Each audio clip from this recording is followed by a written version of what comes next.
رہے ہیں، ہم تو صرف نقل کر رہے ہیں، بطور مفہوم نقل کر رہے ہیں۔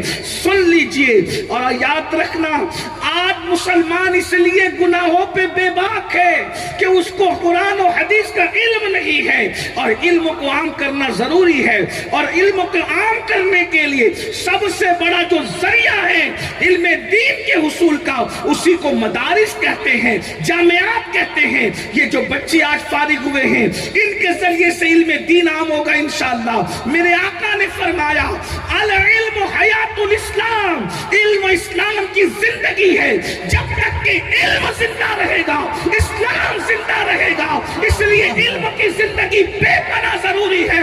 اگر اس قوم کے پاس علم دین ہوتا تو یہ قوم گناہوں پہ اتنی بے باک نہیں ہوتی۔ اللہ اکبر، اللہ کے سچے رسول صادق و مصدوق ارشاد فرماتے ہیں جہنم میں ایک وادی ہے، اس وادی کا نام وادی حبہب ہے۔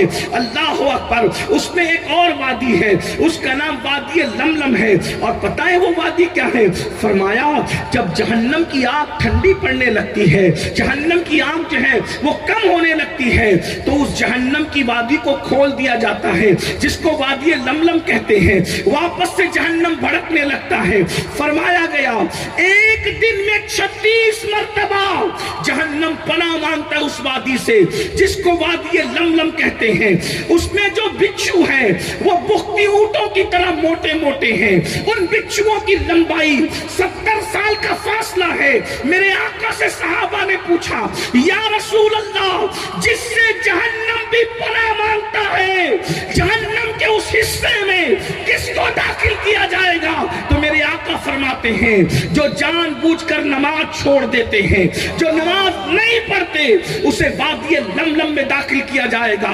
میں اپنے جوانوں سے پوچھتا ہوں، 5 گھنٹہ جلسے میں بیٹھنے والی قوم سے پوچھتا ہوں، 3 گھنٹہ فلم کے لیے بیٹھنے والے جوانوں سے پوچھتا ہوں، میرے بھائیوں ذرا بتاؤ کہ تمہارے اور میرے رسول نے فرمایا وادی لملم جس سے جہنم بھی پناہ مانگ رہا ہے، ایک دن میں 36 مرتبہ اس میں بے نمازیوں کو ڈالا جائے گا۔ آپ سے پوچھتا ہوں کیا اس عذاب کو برداشت کرنے کی طاقت ہے ہمارے اندر؟ اس عذاب کو برداشت کرنے کی قوت ہے ہمارے اندر؟ اللہ اکبر، جو انسان سگریٹ کا چٹکا برداشت نہ کر سکے، جو انسان اگربتی کا چٹکا برداشت نہ کر سکے، جو انسان اپنے ہاتھوں کے لائٹر کی آگ کو برداشت نہ کر سکے، جو انسان چراغ کی آگ کو برداشت نہ کر سکے، وہ جہنم کے دہکتے ہوئے شعلوں کو کیسے برداشت کرے گا؟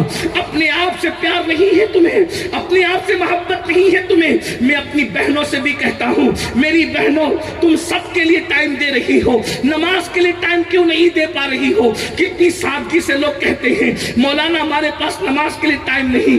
4 گھنٹے کچن میں کھڑے رہنے والی بہن 10 منٹ کے لیے نماز کے لیے ٹائم نکال لو، ورنہ یاد رکھنا یہ بے وفا دنیا ہے، یہ غدار دنیا ہے۔ دنیا سے بڑھ کر کسی کو بے وفا نہیں دیکھا گیا۔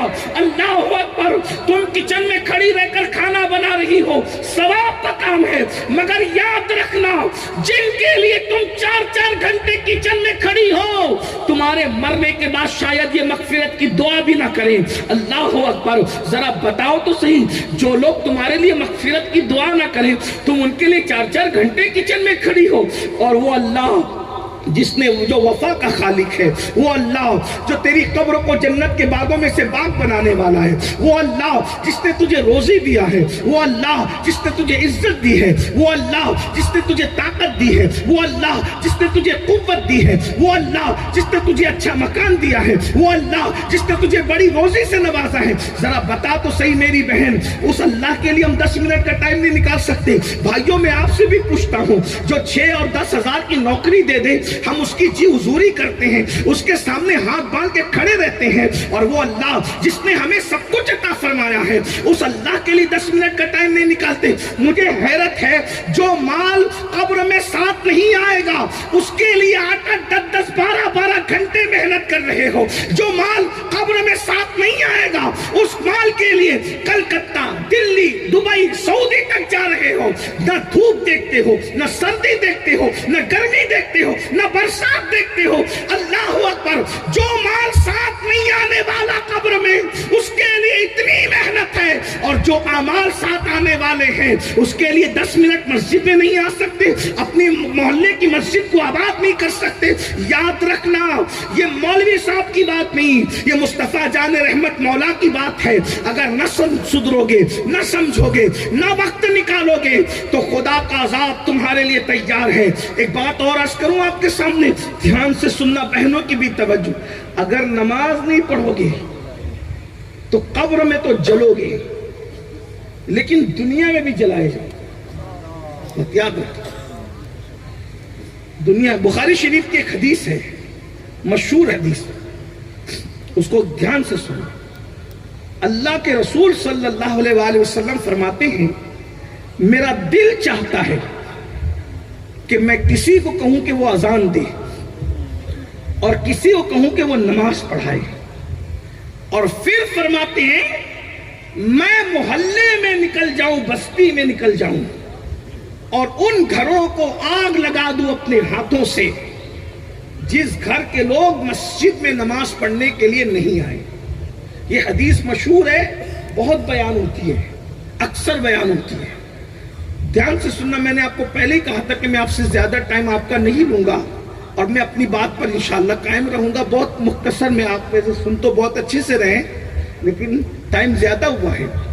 دھیان سے سننا، اپنے مسائل کا حل نہ سیاسی لیڈر کے دروازوں پر ہے، نہ وظائف میں ہے، نہ تعویذات میں ہے. اپنے مسائل کا حل نہ اپنے علماء کے پاس ہے، نہ اپنے لیڈروں کے پاس ہے، نہ اپنے پاس ہے. اپنے مسائل کا حل صرف اور صرف اپنے اللہ کی چوکھٹ پر ہے.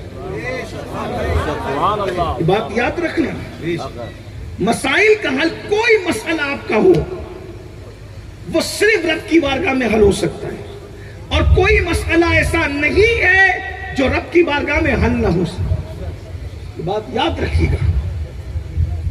اللہ کے سچے رسول صلی اللہ علیہ وآلہ وسلم فرما رہے ہیں کہ میرا دل چاہتا ہے کہ میں ان گھروں کو آگ لگا دوں جس گھر کے لوگ مسجد میں نماز پڑھنے کے لیے نہ آئے. ہم اس کو سنتے ہیں، بولتے انہیں نماز کی اہمیت پہ کیا روایت ہے، سبحان اللہ، ماشاءاللہ، جو بھی آپ کو کہنا ہے. لیکن ایک بات، اب اس کو دوسری حدیث سے جوڑ کر اگر سمجھنے کی کوشش کریں آپ تو آپ کو کچھ سمجھ میں آئے گا. ہمارے علماء حدیث کو، قرآن کو سمجھانے کے لیے کبھی اشارت النص سے کام لیتے ہیں، ہے نا، اشارت النص سے بھی وہ کام لیتے ہیں. تو میں اشارت النص کے طور پر ایک بات کیا رکھنا چاہتا ہوں دوسری حدیث کو جوڑ کر. دھیان دینا، کیا اللہ کے رسول فرما رہے ہیں کہ میں ان گھروں کو آگ لگا دوں جس گھر کے لوگ نماز پڑھنے کے لیے مسجد میں نہیں آئے.